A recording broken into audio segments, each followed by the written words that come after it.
Question number 1 देखिएगा, मैं पोल दे रही हूँ और आप आंसर कीजिएगा फटाफट से।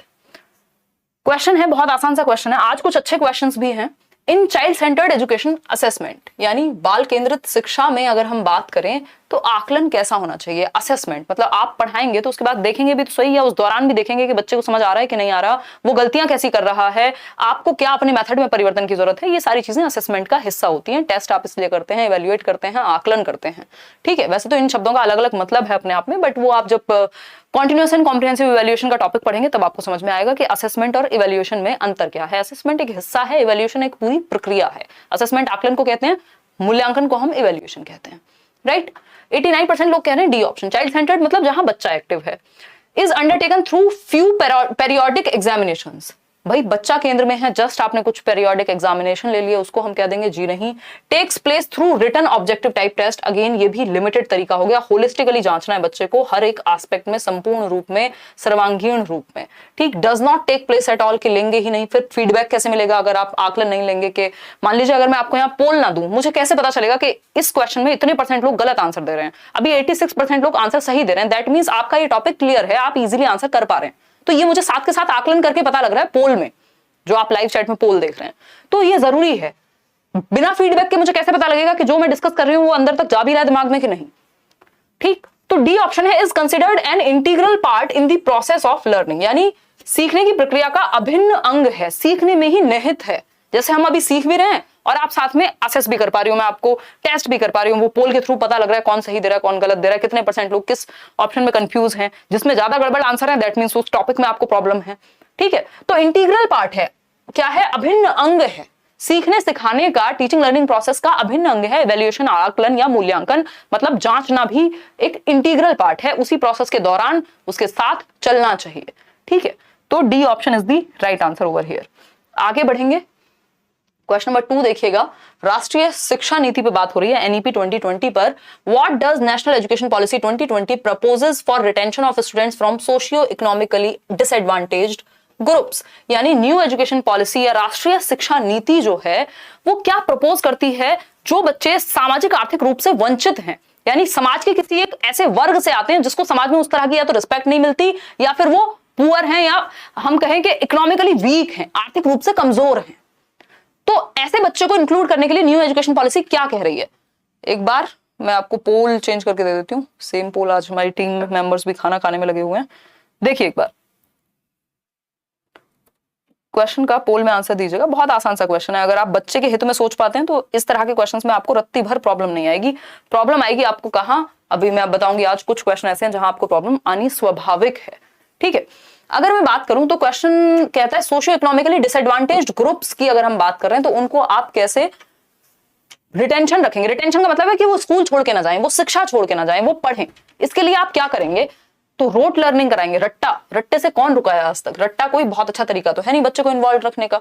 फिर आती है बात बी ऑप्शन पे, standardization of curriculum and assessment, यानी आकलन, किस चीज का, आकलन का स्टैंडर्डाइजेशन कर दो। स्टैंडर्डाइजेशन होता है सबके लिए एक जैसा। अब जो वंचित समूह वर्ग से उसके लिए तो डिफरेंशिएटेड होना चाहिए चीजें, उसके अनुसार होनी चाहिए चीजें, तो ये भी गड़बड़ है। फिर आता है C option, performance oriented testing, यानी कि आप परफॉर्मेंस पे फोकस रखें, कितने % नंबर ला रहे हैं, आपस में कॉम्पीट करा दें बच्चों को, है ना, बैठ के ठीक, कोई बात नहीं, उसी से कर लो। फिर आता है D option, relatable and meaningful curriculum, यानी संदर्भित व अर्थपूर्ण पाठ्यचर्या, यानी कि आप कॉन्टेक्स्ट में पढ़ाएंगे और मीनिंगफुल, जिससे बच्चा रिलेट कर पाए। चाहे वो बच्चा गरीब या अच्छे माहौल से आया है, अच्छा कह सकते हैं हम एक तरह से, कहेंगे बेनिफिटेड माहौल से आया है, एक तरह से ये कह सकते हैं, जिसको एक तरह, मतलब एग्जैक्ट वर्ड मैं मिस कर रही हूं यहाँ पे, जो बेनिफिटेड है एक तरह से सोसाइटी से, जिसको सोशियो इकोनॉमिक स्टेटस भी जिसका अच्छा है, जिसको सोशली भी अच्छे से एक्सेप्टेंस है, उस बच्चे के लिए भी रिलेटेबल हो और मीनिंगफुल उस बच्चे के लिए भी हो जो क्या है, सोशली और इकोनॉमिकली वंचित है या डेप्राइव्ड है, उसके संदर्भ से जोड़िए। ऐसे एग्जांपल्स भी दीजिए जिससे वो भी कनेक्ट कर पाए। अगर आप एग्जांपल देंगे शिमला की जगह सिंगापुर घूमने का या शिमला भी घूमने का, अब जो सोशली और इकोनॉमिक रूप से वंचित है वो तो कभी घर के 4 कोने तक नहीं गया या उस शहर के बाहर नहीं गया, तो एग्जांपल या चीजें जो भी आप पढ़ा रहे हैं वो अर्थपूर्ण होनी चाहिए सोशली इकोनॉमिकली वीकर सेक्शन के लिए भी। ये न्यू एजुकेशन पॉलिसी नहीं, दुनिया की सारी पॉलिसी कहती हैं जो भी अच्छी बात मानेंगी, ठीक है। तो ये तो आपकी कॉमन सेंस वाला क्वेश्चन है, बस न्यू एजुकेशन पॉलिसी का तो नाम रख दिया गया है यहाँ पे। क्वेश्चन नंबर 3 देखिएगा, एक बार पढ़िएगा और जवाब दीजिएगा पोल में। देखिए आंसर कीजिएगा पोल में। क्वेश्चन नंबर 3 है, in several middle school classrooms it is observed that boys often raise their hands to answer more than girls and tend to dominate classroom discussions. In such context the teacher should, यानी माध्यमिक स्तर की कक्षाओं में 7वीं 8वीं 10वीं तक भी ये देखा जाता है कि जो लड़के हैं वो कक्षा में उत्तर देने के लिए हाथ लड़कियों से ज्यादा उठाते हैं। मतलब अगर हम बात करें तो वो कोई भी क्वेश्चन पूछा जा रहा है तो लड़कों की संख्या ज्यादा है आंसर करने के लिए, लड़कियों की बजाय लड़कियां इनिशिएटिव नहीं ले रही हैं। ठीक है, ऐसा देखा गया है। और इससे क्या हो रहा है, लड़के डोमिनेट कर रहे हैं डिस्कशन में, क्योंकि वही ज्यादा पार्टिसिपेट कर रहे हैं। जो पार्टिसिपेट कर रहा है वो डोमिनेट कर रहा है, दूसरे वर्ग को यहाँ पार्टिसिपेशन का मौका नहीं मिल रहा है या वो कर नहीं रही है, पता नहीं क्यों। ठीक, इस कॉन्टेक्स्ट में टीचर को क्या करना चाहिए? अगर आप देख रहे हैं कि आपकी क्लासरूम में लड़कियां हाथ ही नहीं उठाती, लड़के ही इनिशिएट कर रहे हैं और कोई भी डिस्कशन होता है उसमें मेजर पार्ट जो है लड़कों का ही है, लड़कियां इन्वॉल्व भी नहीं होती ठीक से। ठीक है, तो इस बात के साथ आप किस उत्तर पे जाएंगे? आप लोग कह रहे हैं डी 75% लोग। चलिए देख लेते हैं। पहला ऑप्शन है accept that boys are more intelligent than girls. देखो ये कोई सेंस नहीं है इस बात का, ये बिल्कुल ही कोई फैक्चुअल बात नहीं है कि लड़के ही ज्यादा बुद्धिमान है लड़कियों से। अगर कुछ केस में ऐसा है भी, दैट मीन्स उनको अपॉर्चुनिटीज ज्यादा मिली हैं किसी एक कॉन्टेक्स्ट में, है ना। कह दिया जाता है लड़कियां अच्छी ड्राइवर नहीं है, भाई आपने जनरेशन से कितनी अपॉर्चुनिटी दी उनको बाहर निकलने की, ड्राइव करने की। तो बेसिकली ये तरीका गलत है। ठीक, हम कहेंगे कि ऐसा कोई फैक्ट नहीं है कि लड़के ज्यादा इंटेलिजेंट हैं लड़कियों से। ठीक, बी ऑप्शन है accept that girls do not have the potential to study in middle class, कि लड़कियों का ना इनको क्लासेस में पढ़ने का, इनको 6ठी 7वीं 8वीं या मिडिल क्लासेस में पढ़ने का इनको अधिकार ही नहीं होना चाहिए, इनमें पोटेंशियल ही नहीं है, ये सीख ही नहीं सकती। तो फिर हजारों सैकड़ों एग्जांपल्स हैं एटलीस्ट, है ना, चाहे वो शकुंतला देवी का हो, चाहे वो इतने दुनिया भर के एग्जांपल्स हैं, साइंटिस्ट से लेके सुनीता विलियम्स से लेके और कल्पना चावला से लेके कितने सारे एग्जांपल्स हैं। अगर ऐसा है कि पोटेंशियल नहीं है तो फिर कुछ लड़कियां क्यों आगे जा रही हैं भाई, है। फिर अगर हम बात करें सी ऑप्शन की, analyse how gender difference are inborn and can not be modified, यानी कि ये एनालाइज करना, ये विश्लेषण करना कि जो जेंडर है, जो लिंग विभिन्नताएं हैं वो जन्मजात होती हैं और उनमें कोई संशोधन संभव नहीं है। अब यहां हम फंस गए क्योंकि हम टॉपिक क्या पढ़ते हैं, gender is a social construct, not a इनेट one, not an इनेट one, not a biological concept. इसका बायोलॉजी से संबंध नहीं है, जेंडर आपने समाज में बनाया है। ठीक है, तो ये बात भी गड़बड़ हो गई। डी ऑप्शन ही एकमात्र सही उत्तर बचता है, जो कि आप लोग दे भी रहे हैं। Analyse the context of the children and her own pedagogy. इस केस में आपको संदर्भ समझना चाहिए कि किस तरह के कॉन्टेक्स्ट में लड़कियां बिल्कुल इनिशिएटिव नहीं ले पा रही है, क्या कॉन्टेक्स्ट है, क्वेश्चन आपके कैसे होते हैं, आप उनको शामिल कर भी पा रहे हैं या नहीं कर पा रहे हैं, और आपके मेथड्स। ओन पेडागोजी का मतलब क्या है, टीचर की पेडागोजी में तो कहीं कमी नहीं है, कहीं वो पार्टिसिपेट ही ना करवा पाए लड़कियों को। अगर वो नहीं कर रही तो आपको ऐसे क्वेश्चंस लाने जिनमें उनका इंटरेस्ट हो, है ना, जिनमें उनको भी मौका मिले बोलने का, कुछ ऐसी एक्टिविटीज करानी है ताकि वो खुल सकें, उनके इंटरेस्ट एरिया की, उनके कंफर्ट जोन की बात करनी है। तो बेसिकली यहाँ पे आप एनालाइज करेंगे कि किस संदर्भ में लड़कियां हाथ नहीं उठा रही हैं, रीजन क्या है, और आपकी पेडागोजी में तो कुछ गड़बड़ नहीं है ना, आप तो कुछ ऐसा कन्वे नहीं कर रहे जो स्टीरियोटिपिकल है। तो D option is the only right answer over here. आगे बढ़ेंगे क्वेश्चन नंबर 4 पर। Which of the following defines a progressive classroom, यानी प्रगतिशील कक्षा को कौन परिभाषित करता है? कौन सा एक ऑप्शन प्रोग्रेसिव क्लासरूम को, जॉन डुई याद कर लीजिए प्रोग्रेसिव क्लासरूम के नाम से, लर्निंग बाय डूइंग की बात करते हैं। लैब स्कूल्स खोले थे उन्होंने शिकागो में 1920s के अंदर अपनी वाइफ के साथ, जिनको एलिमेंट्री स्कूल्स भी कहा गया। तो बताइए एक बार, प्रोग्रेसिव एजुकेशन यानी आगे बढ़ती हुई शिक्षा जिसमें बच्चा केंद्र में है, जिसमें एक्टिविटी केंद्र में है, जिसमें सक्रियता केंद्र में है। लर्निंग फॉर एग्जाम्स, देखो यहाँ पे प्रोग्रेसिव एजुकेशन एग्जाम के लिए पढ़ने की बात नहीं करती, नंबर लाने की बात नहीं करती, प्रॉब्लम सॉल्विंग की बात करेगी, एक्टिविटी की बात करेगी, ग्रुप लर्निंग की बात करेगी, फोकस ऑन एक्सपीरियंशियल लर्निंग। बात तो सुंदर लग रही है, पढ़ने में 84% लोग सही आंसर दे रहे हैं कि अनुभवात्मक अधिगम पर बल देना, कि बच्चे को अनुभव मिले, वो एक्टिविटी करे, कोई एक्सपीरियंस करे, एक्सप्लोर करे, सोशल प्रॉब्लम्स को सॉल्व करे, है ना। ये सारी चीजें होती हैं प्रोग्रेसिव एजुकेशन में, जहां पे चाइल्ड सेंटर्ड एजुकेशन है, जहां बच्चा सेंटर में है। डीकॉन्टेक्चुअलाइजेशन नहीं होना चाहिए, डीकॉन्टेक्चुअलाइज्ड नहीं, कॉन्टेक्चुअलाइज्ड होना चाहिए करिकुलम। डीकॉन्टेक्चुअलाइज्ड का मतलब क्या है, बच्चा है शिमला से, आप बातें कर रहे हैं नीचे साउथ इंडिया की, जो उसने कभी एक्सपीरियंस भी नहीं किया, तो थोड़ा सा कॉन्टेक्स्ट में भी होनी चाहिए चीजें, संदर्भ में होनी चाहिए। टीचर सेंट्रिक पेडागोजी, भाई दुनिया की कोई पॉलिसी ये कहेगी कि टीचर सेंट्रिक होनी चाहिए, वो भी आज की दुनिया में चाइल्ड सेंटर्ड होनी चाहिए, है ना, बच्चे को केंद्र में रखेंगे, क्योंकि बच्चे के लिए सिस्टम है, सिस्टम के लिए बच्चा नहीं है, राइट। आगे बढ़ेंगे नेक्स्ट क्वेश्चन पे। नेक्स्ट क्वेश्चन क्या कहता है भाई, क्वेश्चन नंबर 5 पढ़ेंगे एक बार। क्वेश्चन नंबर 5 देखिएगा, पोल लीजिएगा और जवाब दीजिएगा। पढ़ लेते हैं, चलो। Which of the following questions tests higher order thinking skills such as analysis and evaluation. देखिए, BS Bloom, Benjamin Samuel Bloom की जो टैक्सोनॉमी है उसमें भी हमने बात की है कि हायर ऑर्डर थिंकिंग स्किल्स कौन सी हैं। आपका एनालिसिस हुआ, आपका इवैल्यूएशन हुआ, ये हायर ऑर्डर थिंकिंग स्किल्स हैं जिसमें आपका दिमाग ज्यादा लगता है, आपकी थिंकिंग का जो स्तर है वो हाई होगा। अगर आपको एनालिसिस करना है किसी चीज का, अगर आपको इवैल्यूएशन करना है तो आपको हायर लेवल पे सोचना पड़ेगा। इनको आपने कभी पेपर में देखा भी होगा या बुक्स में देखा भी होगा, हॉट्स और लॉट्स कहा जाता है। 77% लोग कह रहे हैं ए ऑप्शन। चलिए आएंगे, पहले उससे पहले समझ लेते हैं। अच्छा, ये तो हमारी किशोरावस्था क्लास में हुई थी। आगे बढ़ते हैं। देखिए, अगर हम बात करें किसकी, हॉट्स की, higher order thinking skills, H for higher, जिसमें दिमाग ज्यादा लगे, हायर ऑर्डर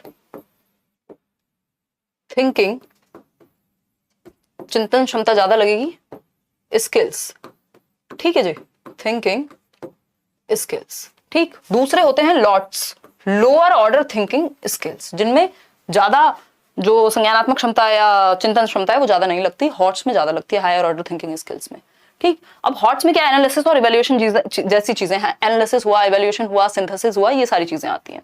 तो कौन सा एक क्वेश्चन है जिससे आपको पता लगेगा कि बच्चे की विश्लेषण की क्षमता, उसके एनालिसिस और इवैल्यूएशन की क्षमता को हम जांच रहे हैं। तो पहला ऑप्शन है, what differences do you find between private and public health services in your area and why. यानी आपसे अगर पूछा जाए कि आपको निजी और सार्वजनिक स्वास्थ्य सेवाओं के बीच अंतर क्या पाया जाता है या क्या अंतर नजर आता है और क्यों। मतलब अगर मैं कहूं कि मैं, अगर तबीयत मेरी सीरियस खराब होती है तो मैं गवर्नमेंट हॉस्पिटल की जगह प्रेफर करूंगी कि मैं प्राइवेट जाऊं, इसका रीजन क्या हो सकता है, या दोनों में डिफरेंस क्या है, प्राइवेट सेक्टर में यानी प्राइवेट हेल्थ सेक्टर में और गवर्नमेंट हेल्थ सेक्टर में या पब्लिक में अंतर क्या है और क्यों है ऐसा अंतर। अब इसमें आपको एनालिसिस करना पड़ेगा कि वहां सुविधाएं ज्यादा हैं, तेजी से काम होता है, आपको बस छोड़ नहीं दिया जाता है ना, इंसान की तरह ट्रीट किया जा रहा है क्योंकि वो पैसा ले रहे हैं और व्हाटएवर इट इज, ठीक। तो अब यहाँ पे आप सोचोगे और अच्छे रीजन सोचोगे, ऐसे नहीं होगा बस मुंह उठा के कह दिया कुछ भी, अरे प्राइवेट अच्छा है, अच्छा है तो क्यों अच्छा है, कुछ तो गवर्नमेंट भी अच्छे होंगे, वो कैसे अच्छे हैं, बाकी क्यों नहीं हो पा रहे। तो ये बेसिकली आपको सोचने पे मजबूर करेगा। आपकी हायर ऑर्डर थिंकिंग स्किल्स लगेंगी, एनालिसिस पार्ट्स में डिवाइड करोगे आप एक प्रॉब्लम को, उस पर सोचोगे एक एक हिस्से पे, फिर इवेल्युएट करोगे कि क्या सही है और क्यों सही है। ये सारी थिंकिंग स्किल्स आपकी यहाँ यूज हो जाएंगी। लेकिन बी ऑप्शन की अगर हम बात करें, what does the civil rights act of 1964 state, अगर ये पूछ लिया कि जो नागरिक अधिकार अधिनियम 1964 है वो क्या प्रस्तावित करता है, तो ये तो फैक्चुअल क्वेश्चन है, इसमें नॉलेज लगेगी, इसमें अंडरस्टैंडिंग भी नहीं लग रही, नॉलेज लग रही। सिंपल सिंपल आपने डिफाइन करके बता दिया कि ये चीजें थी उसमें, इसमें कहां दिमाग लगाया आपने, ठीक है, ये तो याद किया हुआ है बस। How many states are there in India, अब इस केस में भी आपको पता है ये भी फैक्चुअल क्वेश्चन है, इसमें आपने थोड़ी अलग से स्टेट्स बना दिए कुछ सोच के। फिर है, how are the members of legislative assembly elected, ये भी सीधा सीधा प्रोसेस होगा इसका भी, तो इसमें भी एनालिसिस और इवैल्यूएशन नहीं लग पाएगा। तो सिर्फ ए ऑप्शन ही सही है जिसमें हायर ऑर्डर थिंकिंग स्किल्स लगेंगी, बाकी सब में लोअर ऑर्डर थिंकिंग स्किल्स लगेंगी। आगे बढ़ेंगे क्वेश्चन नंबर 6 पर।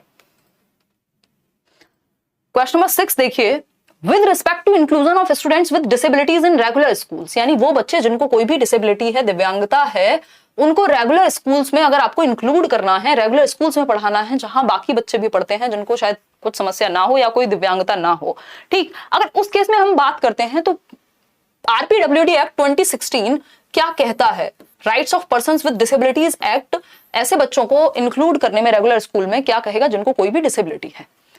पहला ऑप्शन है extra time for completion of examination paper. बात सही है कि उन बच्चों को एक्स्ट्रा टाइम मिलना चाहिए जिनको कोई भी समस्या है देखने में, चलने में, फिरने में, सोचने में, व्हाटएवर इट इज, तो उनको थोड़ा टाइम आपको एक्स्ट्रा देना चाहिए। मतलब आपने बच्चे को इंक्लूड कर लिया, जिसको समस्या है उसको भी, बात तो ठीक है।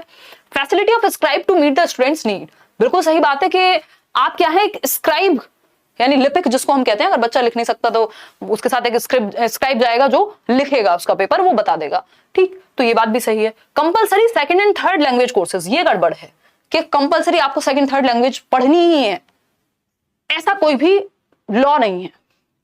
फिर आता है D option, reasonable accommodation as per individual needs, जरूरत पड़ने पे ऐसा भी किया जा सकता है, ठीक है। एकोमोडेट करना मतलब एडजस्ट करना, इसका मतलब ये नहीं है कि उनको ठहराना, वहां पे घर दिला देना, ठीक है। तो आंसर जो है इसका वो सी सही है। आगे बढ़ेंगे, इसकी बात नहीं करता, अगेंस्ट है ये बात। क्वेश्चन नंबर 7 देखिएगा, क्वेश्चन नंबर 7 सेज, पढ़िएगा, to address the diverse learning needs of the students which of the following is a barrier. ध्यान से पढ़िएगा, रुकावट क्या है, बैरियर क्या है, है ना। हिंड्रेंस क्या है, डाइवर्स लर्निंग नीड्स के बारे में। डाइवर्स मतलब जहां विभिन्न प्रकार के बच्चे हैं, उनको सिखाने में दिक्कत क्या एक चीज देगी। पोल लीजिए, जवाब दीजिए, मजे कीजिए। क्वेश्चन समझ नहीं आया, ऐसे कैसे नहीं आया। आरपीडब्ल्यूडी एक्ट के अनुसार कौन सी एक चीज अगेंस्ट है, ये पूछा था, है ना। प्रेजेंस ऑफ माइंड चाहिए आपको इस क्लास में, क्योंकि मेरी स्पीड खुद की भी तेज रहती है ना। और लाइक शेयर आप करते नहीं हो, भूल जाते हो। जो लोग करके जाते हैं वो कहेंगे हमारा क्या दोष था, है। देखो एक बार, अब देखो, वाह कोई बात नहीं, खुद से पबजी खेलती रहती हूँ, बॉटल्स गिराती रहती हूँ, उसी में खुश हो जाती हूँ। चलो, तुमको बहुत हंसी आ रही है। सब्जी लवर है, बीजेएमआई बोलता है मेरा भाई, पबजी नहीं कहते आज की दुनिया में। देखो एक बार आगे बढ़ते हैं।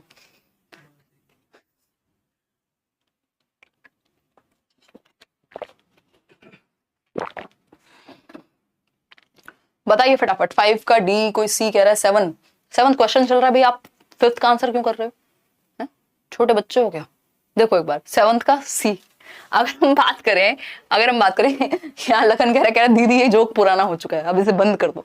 देखो अगर हम बात करें ऑप्शन ए की, engagement in the activities in multiple ways, यानी आप विभिन्न तरीकों से एक्टिविटीज में संलग्न कराओगे बच्चों को, बिल्कुल ठीक बात है, ये बैरियर थोड़ी है, ये तो पॉजिटिव बात है। फिर आता है expression of opinion in multiple ways, ये बात भी सही है कि डाइवर्सिटी की बात है कि डिफरेंट तरीके से बच्चे को, या डिफरेंट नीड्स वाले बच्चे वहां हैं और अपनी ओपिनियन दे सकते हैं।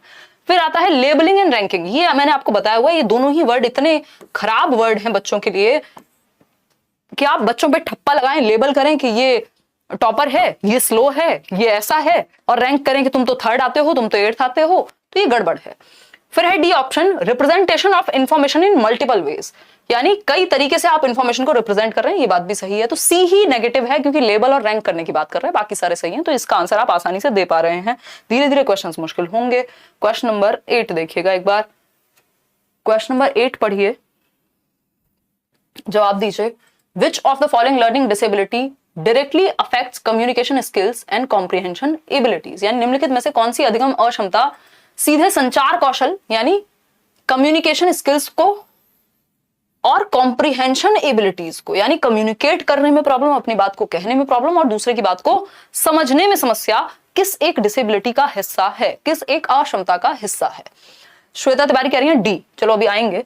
डिसकैलकुलिया होता है कैलकुलेशन से रिलेटेड, तो यहाँ समझने और कम्युनिकेशन स्किल की तो बात ही नहीं है, ठीक है। डिसग्राफिया होता है लिखने से संबंधित, राइटिंग रिलेटेड, यहां बात हो रही है कि कम्युनिकेट नहीं कर पा रहे और समझ नहीं पा रहे, लिखने की तो बात ही नहीं हो रही। डिस्फोरिया होता है उत्साह की कमी हो गई, वो भी नहीं है। दिस इज डिस्फेजिया, यानी कि गति समन्वयन वैफल्य कह लीजिए इसको। डिस्फेजिया, बेसिक डिस्फेजिया भी कह सकते हैं हिंदी में भी। डिस्फेजिया है कि आप अपनी बात को कहने में और सामने वाले की बात को कॉम्प्रिहेंड करने में, समझने में, मान लीजिए मैंने कुछ समझाया, आपको समझ ही नहीं आ रहा है ना, आसानी से समझ नहीं आ पाता, तब क्या है, डिस्फेजिया हो सकता है। हमेशा नहीं, जनरल बातों में नहीं, इन बच्चों को बेसिक चीजें समझने में भी दिक्कत होगी, मुश्किल क्वेश्चन की बात नहीं हो रही, बेसिक चीजों में भी, तो वो कम्युनिकेट करने में भी अपनी बात को और दूसरे की बात को समझने में भी, कॉम्प्रिहेंड करने में भी।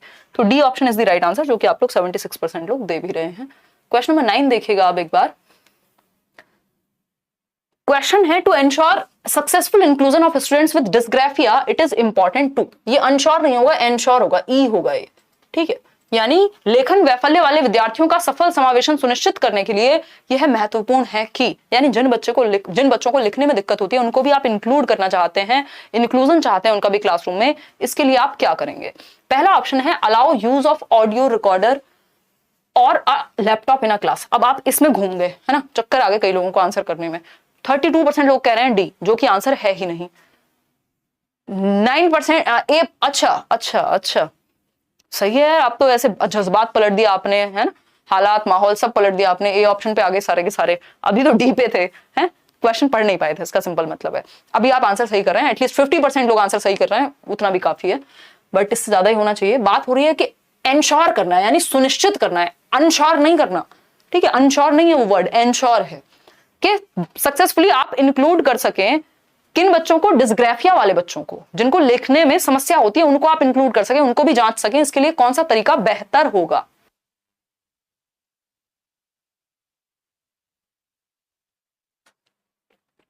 अगर हम बात करें तो allow use of audio recorder और a laptop in the class. हाँ देखो, जिसको लिखने में दिक्कत है उसको ऑडियो रिकॉर्डर का यूज करा दो कि भाई तुम बोल के बता दो या सुन के बता दो, अगर लिखने में दिक्कत है तो, लैपटॉप का भी यूज करें, लैपटॉप में लिखना थोड़ी होता है, टाइप करेंगे या बाकी तरीके हैं, बहुत सारे सॉफ्टवेयर हैं, दोनों ही चीजें पॉजिटिव हैं, जो कि आप लोग अब सही दे भी रहे हैं उत्तर 64% लोग। एक्सटेंसिवली यूज रिटन टेस्ट, जिसको लिखने में दिक्कत है उसके लिए रिटन टेस्ट ही यूज कराओगे, मतलब ये तो टॉर्चर करने वाली बात हो गई। फिर है C option, make it compulsory to write on plain unruled sheets, इनके लिए रूल्ड शीट्स पे लिखना मुश्किल होता है, आप अनरूल्ड पे लिखवाओगे। कई लोग जिनको डिस्ग्राफिया नहीं भी है उनसे भी आज तक सीधी लाइन में नहीं लिखा जाता व्हाइट पेपर पे या अनरूल्ड पे या प्लेन पेपर पे, और इनको तो डिस्ग्राफिया है, तो ये तो और उल्टी बात हो गई। सेट फिक्स्ड, इनके लिए तो प्रॉपर आप रूल्ड शीट्स रखिए जिसमें एक प्रॉपर स्पेसिंग हो। Set fixed timeline to finish the given work, आप लोगों ने सबसे पहले उत्तर ये दिया था, क्या सोच के दिया था, फिक्स टाइमलाइन तो हमें रखनी ही नहीं होती वैसे भी किसी के लिए भी, और ये तो वो बच्चे जिनको कोई समस्या है तो इनके लिए तो फिक्स्ड या रिजिड नहीं, फ्लेक्सिबल होना चाहिए टाइम, इनको थोड़ा एक्स्ट्रा टाइम भी दे सकते हो आप। तो A option is the right answer, बाकी सारे गड़बड़ हैं। आगे बढ़ेंगे क्वेश्चन नंबर 10 पर, पढ़िएगा एक बार। क्वेश्चन है, विच of the following is not a characteristic of students with creativity, यानी रचनात्मकता वाले बच्चों की कौन सी एक विशेषता नहीं है, नॉट लिखा है बड़ा बड़ा कैपिटल में, कौन सी विशेषता रचनात्मक या सृजनात्मक बच्चे की नहीं है। सृजनात्मक मतलब जो कुछ नया, कुछ ओरिजिनल, कुछ डिफरेंट सोच सके, बताइए कौन सी एक विशेषता नहीं है, नॉट पूछा है, ठीक है, क्या पूछा है, नॉट पूछा है। अगर हम बात करते हैं, पहला ऑप्शन है, their problem solving skills are of higher order, यानी उनकी समस्या समाधान की जो क्षमता होती है वो उच्च कोटि की होती है, अच्छे स्तर की होती है, यानी प्रॉब्लम सॉल्विंग तेजी से कर लेते हैं। हाँ, ये तो क्रिएटिविटी का एक लक्षण है, बट नॉट पूछा है हमसे, तो ये तो नहीं हो पाएगा। They can solve problems through divergent thinking, हाँ बिल्कुल सही बात है, डाइवर्जेंट वेज यानी डिफरेंट वेज से प्रॉब्लम सॉल्व कर सकते हैं, तभी तो क्रिएटिव है ना, तभी तो कुछ नया सोच सकते हैं। फिर आता है C option, they have low sense of curiosity to learn new topics, भाई जो क्रिएटिव है, जो कुछ डिफरेंट सोचता है, कुछ नया सोचता है, उसमें लो नहीं हो सकता क्यूरियोसिटी, उसमें जिज्ञासा की कमी नहीं हो सकती, उसमें तो जिज्ञासा की प्रचुर मात्रा पाई जाएगी, बहुत ज्यादा जिज्ञासु होगा, क्यूरियस होगा, हर चीज को लेकर उसके दिमाग में एक क्वेश्चन आता है, एक जिज्ञासा, एक उत्साह आता है कि ये क्या है, ये क्या है, इसको कैसे सॉल्व कर सकते हैं, इसमें क्या हो सकता है, ठीक, तो ये लो नहीं हो सकता क्रिएटिव बच्चे में। They often come up with novel ideas and innovations, ये बात तो बिल्कुल मानी जाती है कि नोवल आइडियाज, नए नए आइडियाज आएंगे जो क्रिएटिव बच्चा है, तो हमसे नॉट पूछा था इसलिए आंसर सी है। अब आप लोग नॉट वाले क्वेश्चंस तो सॉल्व करने लग गए, उसका मतलब 85% लोग कह रहे हैं। आगे बढ़ेंगे क्वेश्चन नंबर 11 पर, देखिएगा एक बार, teachers in middle grade classroom should, middle grade classrooms क्या है, 6th 7th 8th 9th तक, 8th तक स्पेशली। अगर हम बात करें तो टीचर्स जो है मिडिल माध्यमिक स्तर की कक्षाओं में उनको क्या करना चाहिए, तो पहला ऑप्शन आपके सामने है, be open to make adaptations as per learners need, यानी अधिगमकर्ताओं की आवश्यकता के अनुसार अपने तरीके में परिवर्तन कर सकते हैं वो, हाँ बिल्कुल सही बात है। फिर आती है बात बी ऑप्शन की, focus their attention majorly on high achievers, अगर सिर्फ हाई अचीवर्स पे ही ध्यान देंगे तो फिर बाकी बच्चे कहां जाएंगे, तेल लेने। फिर आता है C option, ignore learners diversity in the classroom, भाई लर्नर डाइवर्सिटी आप इग्नोर कर ही नहीं सकते, जब डिफरेंट बच्चे हैं तो डिफरेंट नीड के अनुसार आपको सिखाना है। यूज वन स्टैंडर्डाइज्ड मोड, जी नहीं, यूनिवर्सल या स्टैंडर्डाइज्ड मोड नहीं, डिफरेंशिएटेड मोड आपको अपनाना है, डाइवर्स मोड अपनाना है, आकलन का भी। तो A option is the right answer, open होना चाहिए एक टीचर को अडेप्ट करने के लिए, बच्चे की नीड के अनुसार सिखाने के लिए, ठीक है। क्लासरूम वैसे यहाँ कोई भी होगी तब भी यही मैटर कर, यही होगा उत्तर। बहुत ही प्यारा आप सभी का फेवरेट क्वेश्चन जिसमें है असर्शन यानी एक स्टेटमेंट और साथ में रीजन, बताइएगा स्टेटमेंट क्या है। स्टेटमेंट है, while teaching a concept, a teacher should encourage her students to brainstorm the instances and examples of contrast, यानी कोई भी कॉन्सेप्ट सिखाते समय एक टीचर को चाहिए कि वो बच्चों को कहे कि इसके ऑपोजिट एग्जाम्पल सोच के देखो, जैसे ये पेन है तो पेन क्या नहीं होगा ये सोच के देखो, है ना, ये बर्ड्स हैं तो बर्ड्स क्या नहीं होती, बर्ड से अलग क्या चीज होती है, ऑपोजिट या अलग, वो सोच के देखो। रीजन क्या है इसका, रीजन है non examples don't play any role in understanding of a concept, यानी जो गैर उदाहरण है इनका कोई रोल नहीं होता कॉन्सेप्ट को समझने में। सबको चक्कर आए, है ना। ए ऑप्शन कह रहे हैं कितने लोग, 35% लोग, गलत है जो कि both A and R true हो ही नहीं सकते क्योंकि जो आर है ये फॉल्स है, आर इज फॉल्स, तो ये रीजन ही गलत है, ठीक। तो both A and R are true, दोनों तो एक जैसे हो ही नहीं सकते, ट्रू भी नहीं हो सकते, फॉल्स भी नहीं हो सकते। A is true but R is false, ये बात सही है, 48% लोग सही कह रहे हैं अब, ठीक। Both A and R are false ये नहीं कह सकते क्योंकि ए ऑप्शन सही है। ए ऑप्शन ने क्या कहा है, जब आप कुछ पढ़ा रहे हैं तो जो एग्जाम्पल आपने दिए उनका ऑपोजिट या गैर एग्जाम्पल्स, नॉन एग्जाम्पल्स भी सोचें बच्चे कि जो पेन नहीं है वो क्या है, या फिर अगर हम बात करें, जैसे मैं हर रोज आपको बताती हूं कि मान लीजिए अभी मेरे पास ज्यादा चीजें अवेलेबल नहीं है यहाँ, कि ये पेन का उदाहरण है, ठीक है। अब बच्चों को आपने कहा पेन के अलावा कोई और उदाहरण सोचो जो पेन ना होता हो, तो हो सकता है कोई कहे कि क्लिप जो बालों में लगती है वो पेन नहीं है, तो ये क्या हुआ, नॉन एग्जाम्पल हुआ, जो उस चीज से अनरिलेटेड है, जो डायरेक्टली उस चीज को क्लियर कर जाएगा कि अंतर क्या है। अगर कोई कह रहा है कि बर्ड का एग्जांपल दो और आपको कहे बर्ड का नॉन एग्जांपल सोचो, यानी जो बर्ड ना हो, तो कोई बच्चा कहेगा रैबिट है जी, वो बर्ड नहीं होता, ठीक। तो क्या वो नॉन एग्जांपल्स भी हेल्प करते हैं आपकी अंडरस्टैंडिंग में, तो नॉन एग्जांपल इंपॉर्टेंट नहीं है ये कहना फॉल्स हो जाएगा। ए ऑप्शन सही है क्योंकि वो नॉन एग्जांपल्स को इंपॉर्टेंट मानता है, ठीक। तो C option is the right answer over here. आगे बढ़ेंगे क्वेश्चन नंबर 13 पर, पढ़िएगा जवाब दीजिएगा। क्वेश्चन नंबर 13 है, few students in a class were not able to achieve the individual learning goals set for them in such a scenario a teacher should। यानी एक कक्षा में कुछ विद्यार्थी अपने लिए निर्धारित व्यक्तिगत अधिगम लक्ष्यों को प्राप्त नहीं कर पा रहे, सफल नहीं हो पा रहे, जो उनके लिए इंडिविजुअल गोल सेट किए गए हैं कि भाई तुम इस चीज में अच्छे हो, इतना तो तुम कर ही लोगे, इतने % तो तुम ले ही आओगे, या कुछ भी इस तरह का कोई भी एक्टिविटी थी वो अचीव नहीं कर पाए। तो इस सिनेरियो में आपको क्या करना चाहिए एज अ टीचर। तो पहला ऑप्शन है consider their failure as dishonourable and shameful. इस चीज को आप कहोगे कि भाई तुम तो अपमानजनक काम कर दिया, तुम तो फेल कैसे हो सकते हो, तुमको तो अचीव करना ही था, रोबोट थोड़े ये बच्चा। फिर है B option, expel these students and recommend them to a special school. आप कहोगे यहाँ से भाग लो, है ना, एक्सपेल कर दिया आपने, निकाल दिया, निष्कासित कर दिया, सस्पेंड कर दिया और कहा कि स्पेशल स्कूल में जाओ, तुम तो स्पेशल बच्चे हो, तुम नॉर्मल काम नहीं कर पाओगे यहाँ पे, तो ये भी गड़बड़ है। फिर है C option, keep very low expectations of success from them in future endeavours. ये भी गलत बात होगी कि आप उनसे एक्सपेक्टेशन ही अपनी कम कर दो। भाई आपको जब पता है कि उनमें इतना करने की क्षमता है, तो आप उनको कहोगे ना अगली बार और मोटिवेट करोगे, आसान बनाने की कोशिश करोगे, इंटरेस्टिंग बनाने की कोशिश करोगे टास्क को। ऐसा थोड़ी आप उनसे एक्सपेक्टेशन ही कम कर लोगे कि अरे यार तुमने तो इस बार इतना किया 8, तुम ना अगली बार 6 ही कर लेना, बहुत हो जाएगा तुम्हारे लिए। तो ये लो एक्सपेक्टेशन हो गई, जबकि हमें पता है कि टीचर की एक्सपेक्टेशन बच्चे की लर्निंग पे प्रभाव डालती है, इंपैक्ट करती है, तो आपको लो एक्सपेक्ट नहीं करना।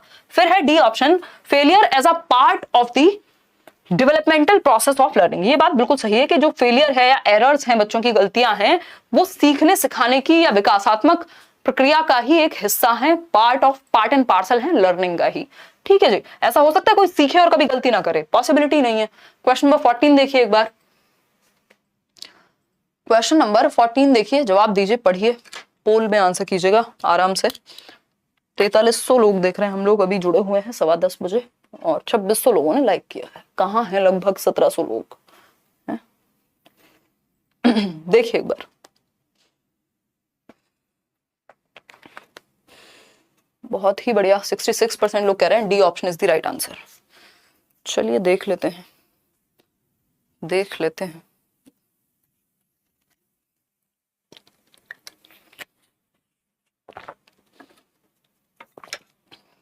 देखिए, अगर हम बात करते हैं, teacher intends to assess declarative knowledge among her students, which of the following question is appropriate for this purpose. एक होती है प्रोसीजरल नॉलेज, दूसरी होती है डिक्लेरेटिव नॉलेज। जिन लोगों ने मेरे साथ इंग्लिश पेडागोजी की होगी ये चीज हमने डिस्कस की हुई है। डिक्लेरेटिव नॉलेज, आपको फॉर्मूला पता है, आपने डिक्लेयर कर दिया, अच्छा ये बराबर ये होता है, बॉर्ड मास का जो है नियम है। अगर हम बात करें प्रोसीजरल की, स्टेप बाय स्टेप आप किसी चीज को करके दिखाएं, भाई साइकिल सिखानी है तो ये प्रोसीजर है। डिक्लेरेटिव नॉलेज यानी सिंपल फैक्ट आपको बता दिया जाए। डी ऑप्शन कह रहे हैं 78%, चलो आएंगे। How to bake a cake, ये भी प्रोसीजर हो जाएगा, तो ये डिक्लेरेटिव नहीं है। How to balance a bicycle on a rough terrain, ये भी प्रोसीजरल है, डिक्लेरेटिव नहीं है। What is the formula for calculating volume, ये सीधा सीधा डिक्लेरेटिव नॉलेज है जो आपको पता है और आपने तुरंत से प्रेजेंट कर दी। लेकिन जो डी ऑप्शन आप लोग आंसर कर रहे हैं वो प्रोसीजरल नॉलेज है, वो डिक्लेरेटिव नहीं है, ठीक है। What is the procedure of soil preparation for wheat plantation, ये प्रोसीजर है, सीधा सीधा प्रोसीजर पूछा और आपने डिक्लेरेटिव का आंसर दे दिया है। क्या कहें इसको, पानी वानी पी के बैठा करो यार। गेहूं के रोपण के लिए मिट्टी तैयार करने की प्रक्रिया, ये तो अपने आप में प्रोसीजर है। डिक्लेरेटिव होता है जिसको आप फैक्ट्स में बता सको, कोई डेफिनेशन है, कुछ है, इस तरह की चीजें, जैसे फॉर्मूला है, डेफिनेशन है, ठीक। तो C option is the right answer. आगे बढ़ेंगे क्वेश्चन नंबर 15 पे, हैं बहक जाते हो लास्ट तक क्वेश्चन आते आते। क्वेश्चन नंबर 15 देखो, a teacher intends to facilitate the development of metacognition. Metacognition समझते हो, thinking about thinking, planning, reviewing, evaluating, self evaluation, ये सारी चीजें मेटाकॉग्निशन में आती है कि आप नेक्स्ट लेवल थिंकिंग कर रहे हैं। ठीक, among her students which of the following skills won't be helpful. Metacognition को बढ़ावा देने के लिए कौन सी एक चीज हेल्पफुल नहीं होगी, वोंट बी हेल्पफुल यानी will not be helpful. Evaluate करना, ये तो मैंने भी आपको बताया, इवैल्यूएट करना आपका रेगुलेशन हो गया, प्लानिंग हो गया, रिव्यू हो गया, ये तो मेटाकॉग्निशन के लक्षण हैं। मॉनिटरिंग भी एक तरह से कंट्रोल कर रहे हो आप, अपनी ही प्लानिंग कर रहे हो, ये सारी चीजें क्या है, मेटाकॉग्निशन का ही हिस्सा है। बट रोट मेमोराइजेशन, रटने से मेटाकॉग्निशन नहीं होता। मेटाकॉग्निशन में तो आपको awareness of awareness, thinking about thinking, next level cognition skills चाहिए, चाहे वो प्लानिंग हो, रिव्यूइंग हो, सेल्फ कंट्रोल हो, मॉनिटरिंग हो, ये सारी चीजें। तो रोट मेमोराइजेशन इसका हिस्सा नहीं होगी। आप लोग सही उत्तर दे पा रहे हैं 84% लोग। आगे बढ़ते हैं क्वेश्चन नंबर 16 पर। ताली बजा दीजिए अपने लिए, बहुत अच्छे से जवाब दिया आपने आज। Constructivist approach considers learning as. रचनावादी अप्रोच जो है वो अधिगम को कैसे देखती है। रचनावादी अप्रोच अधिगम को कैसे देखती है। रचनावादी मतलब जिसमें बच्चा एक्टिव है, बच्चा ज्ञान का सृजन करता है, बच्चा नॉलेज को कंस्ट्रक्ट करता है। बताइएगा फटाफट से, जल्दी से बताओ। 14 समझ नहीं आया किसी को, सेविका कह रहे हैं अभी बताएंगे, 2 मिनट रुको, पहले 16 कर लें, 20th कर लें, फिर उसके बाद 14 पे आएंगे सीधा। 85% लोग कह रहे हैं सी ऑप्शन। बिल्कुल सही बात है, जहां बच्चा एक्टिव है वो कंस्ट्रक्टिविस्ट अप्रोच है। डिसऑर्गेनाइज्ड एंड यूनिलेटरल नहीं, बायलेटरल होनी चाहिए, एक तरफा नहीं होनी चाहिए। और डिसऑर्गेनाइज्ड क्यों, ऑर्गेनाइज्ड होनी चाहिए। इडियोसिंक्रेटिक एंड डिस्कनेक्टेड, भाई कनेक्टेड होनी चाहिए और सिंक्रोनिक होनी चाहिए। इंटरएक्टिव एंड एक्टिव, ये बात सही है, इसमें बच्चा एक्टिव है तो कंस्ट्रक्शन हो पाएगी नॉलेज की। पैसिव नहीं हो सकता बच्चा, जहां कंस्ट्रक्शन की बात कर रहे हैं। प्याजे वाइगोस्की कंस्ट्रक्टिविस्ट हैं, एनसीएफ आपका कंस्ट्रक्टिविस्ट फिलॉसफी के साथ या स्कूल ऑफ थॉट के साथ चलता है। क्वेश्चन नंबर 17 देखिएगा एक बार। क्वेश्चन नंबर 17 देखिए, पोल लगा दो उसके बाद देखिए।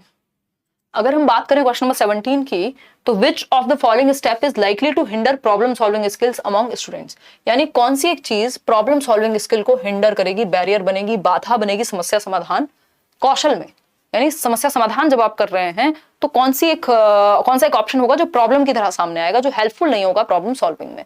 क्योंकि प्रॉब्लम सॉल्विंग बच्चों को सिखाना बहुत ही ज्यादा जरूरी होता है। अंकिता गुप्ता कह रही है मैम बीएड फर्स्ट ईयर में हूँ, एग्जाम जुलाई तक होगा कि सीटेट दे सकता है, क्या सीटेट दे सकते हैं। हाँ, कोई दिक्कत नहीं है, फर्स्ट ईयर के तो एग्जाम हो जाएंगे ना आपके तब तक, तो कोई दिक्कत ही नहीं है। फिर तो आप वैसे भी टेक्निकली सेकंड ईयर में आ जाओगे।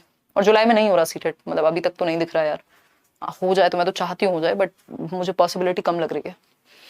अगर हम बात करें क्वेश्चन नंबर 17 की, हिंडर प्रॉब्लम सॉल्विंग, तो अगर हम बात करें समस्या समाधान की, देखो उसमें लिखा होता है पेपर में कि अगर आपका 2020 से 2022 का सेशन है, मतलब आप अगर 2022 में पास हो रहे हो, आपकी डिग्री आपको मिल जाएगी तो आप दे सकते हो सीटेट। तो वो आपको उस हिसाब से कैलकुलेट कर लेना चाहिए कि आपकी 2022 में डिग्री कंप्लीट हो जाएगी कि नहीं, चाहे आप फिर फर्स्ट ईयर में हो चाहे सेकंड ईयर में हो। तो वो बेसिकली अगर हिसाब लगाओगे तो उस हिसाब से सेकंड ईयर में निकलोगे आप। देखो एक बार, अगर हम बात करते हैं कौन सा एक स्टेप है जो प्रॉब्लम सॉल्विंग में बाधा बनेगा, तो 86% लोग कह रहे हैं C option. Activating the schema to comprehend the problem, यानी स्कीमा को एक्टिवेट करना समस्या को समझने के लिए, ये तो हेल्प करेगा, हिंड्रेंस थोड़ी बनेगा प्रॉब्लम सॉल्विंग में, इससे तो मदद मिलेगी, तो ये ऑप्शन तो हो नहीं सकता। Focusing attention on relevant information, भाई जिस चीज को सॉल्व करना है उसमें रेलिवेंट इन्फॉर्मेशन पे फोकस करो। Getting stuck on one fixed way of representing a problem, देखो कभी भी कोई भी अच्छा प्रॉब्लम सॉल्वर होगा वो किसी भी एक तरीके पे नहीं अटक जाएगा, अरे ये चीज काम नहीं कर रही चलो छोड़ देते हैं। अगर प्रॉब्लम सॉल्विंग एटीट्यूड है, फिर आपकी एक चीज काम नहीं कर रही दूसरी करेगी। बोला जाता है ना भाई, अगर प्लान ए काम नहीं कर रहा, दैट मींस अभी तो अल्फाबेट में और भी बहुत सारे लेटर्स हैं, B C D E X Z तक कुछ तो काम करेगा। तो मल्टीपल वेज में आप प्रॉब्लम सॉल्व कर सकते हो, फिक्स्ड वे नहीं, रिजिड नहीं होना चाहिए, फ्लेक्सिबिलिटी होनी चाहिए, कुल मिला के प्रॉब्लम सॉल्व होनी चाहिए किसी भी मेथड से हो।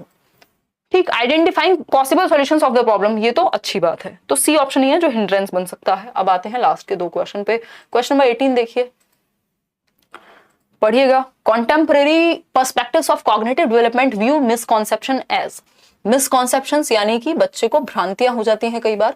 तो संज्ञानात्मक विकास के समकालीन दृष्टिकोण, जो कॉग्निटिविस्ट लोग हैं, जो संज्ञान की, दिमाग की समझ की, thinking, problem solving, imagination, memory, perception, इन सब की बात करते हैं, रीजनिंग की बात करते हैं, वो मिसकॉन्सेप्शंस को कैसे देखते हैं। मिसकॉन्सेप्शन क्या हो सकता है कि कल परसों रेमो सर ने उसमें डाला हुआ था, व्हाट्सएप स्टोरी लगाई हुई थी, तो उन्होंने लिखा हुआ था कि मेरे को लगता था पहले जब मैं छोटा था कि सिंगापुर जो है वो इंडिया का हिस्सा है, क्योंकि इंडिया में रामपुर, फलानापुर, ये वो बहुत सारे पुर हैं। तो उनकी जो रीजनिंग थी बचपन की वो क्या थी कि सिंगापुर में भी पुर है, दैट मींस इंडिया में ही है ना। तो ये बेसिकली ट्रांसडक्टिव रीजनिंग बोलते हैं इसको पियाजे की थ्योरी में, और इसको मिसकॉन्सेप्शन भी बोल सकते हैं दूसरी भाषा में। मिसकॉन्सेप्शन मतलब आपको कुछ रीजंस की वजह से या अपने अनुभव की वजह से कोई एक ऑल्टरनेटिव कॉन्सेप्शन हो गया या मिसकॉन्सेप्शन हो गया, जिसको नाइव कॉन्सेप्ट बोलते हैं कि अभी अनुभव उस लेवल का नहीं है तो आपने अपनी एक रीजनिंग बना ली। ठीक, तो ये मिसकॉन्सेप्शंस को बुरा नहीं माना जाता, इन्हें अच्छा माना जाता है कि एटलीस्ट आपका तर्क कुछ हद तक तो काम कर रहा है। बेशक वो प्रॉपर रेलिवेंट नहीं है, लेकिन आप सोच तो रहे हैं, अपने अनुभव के बेसिस पे आपने कुछ तो सोचा है। तो इस चीज को नेगेटिव ना समझ करके इसको एक्सेप्ट किया जाता है कॉग्निटिविस्ट लोगों के द्वारा, है ना। अब ये मत सोच रहे ना रेमो सर का मजाक उड़ा रही हूँ, रेमो सर से बात हो चुकी है इस बारे में, मैं एग्जांपल दूंगी आपका। तो ही सेड कि ठीक है, इस बहाने ट्रांसडक्टिव रीजनिंग भी सीखने को मिल गया।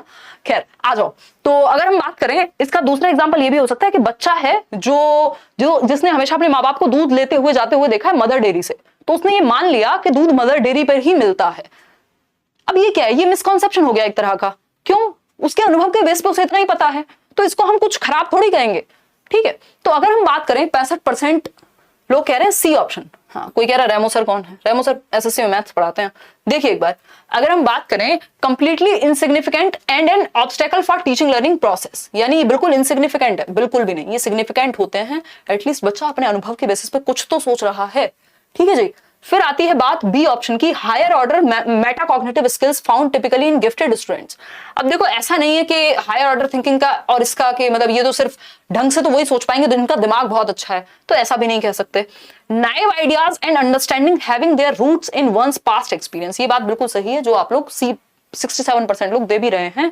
सहज विचार और समझ जो व्यक्ति विशेष के पिछले अनुभवों में निहित है, व्यक्ति के एक्सपीरियंस से आ रही है ये बात। उसने जो एक्सपीरियंस किया उसके बेसिस पे उसने कोई मिसकॉन्सेप्शन या ऑल्टरनेटिव कॉन्सेप्शन या नाइव कॉन्सेप्शन बना लिया है, एक संप्रत्यक धारणा बना ली है जो शायद लॉजिकली सही नहीं है, बट उसने अपने अनुभव के बेस पे बनाई है। तो आप उसको एक्सेप्ट करते हैं और अपॉर्चुनिटीज देते हैं उसको ठीक करने की एज अ टीचर।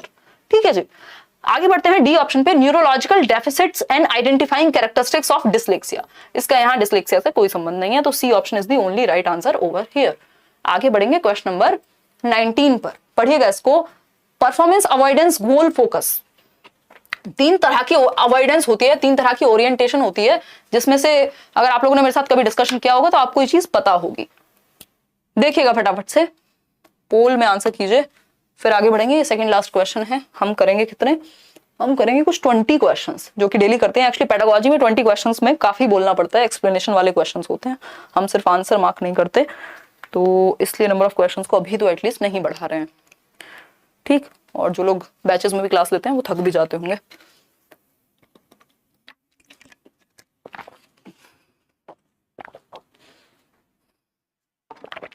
देखिए एक बार जवाब दीजिए। 31% लोग कह रहे हैं ए, मतलब घूम गए इस क्वेश्चन में आप, जो कि गलत है, कोई भी सही उत्तर नहीं दे रहा। देखो एक बार, देख लो अपने कर्तव्य। 31% लोग कह रहे हैं ए ऑप्शन, ठीक। 28% कह रहे हैं बी ऑप्शन, 28 ही कह रहे हैं सी ऑप्शन। मतलब देख रहे हो कंफ्यूजन किस लेवल की आप लोगों को। और 15% कह रहे हैं,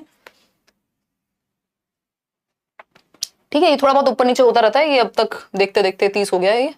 ठीक है, तो मतलब आप लोग में से कोई भी 33% लोग भी सही उत्तर नहीं दे पा रहे हैं। अगर चारों ऑप्शंस में से देखूं तो इससे ज्यादा तो प्रोबेबिलिटी भी कहती है जितने आप गलत उत्तर दे रहे हैं।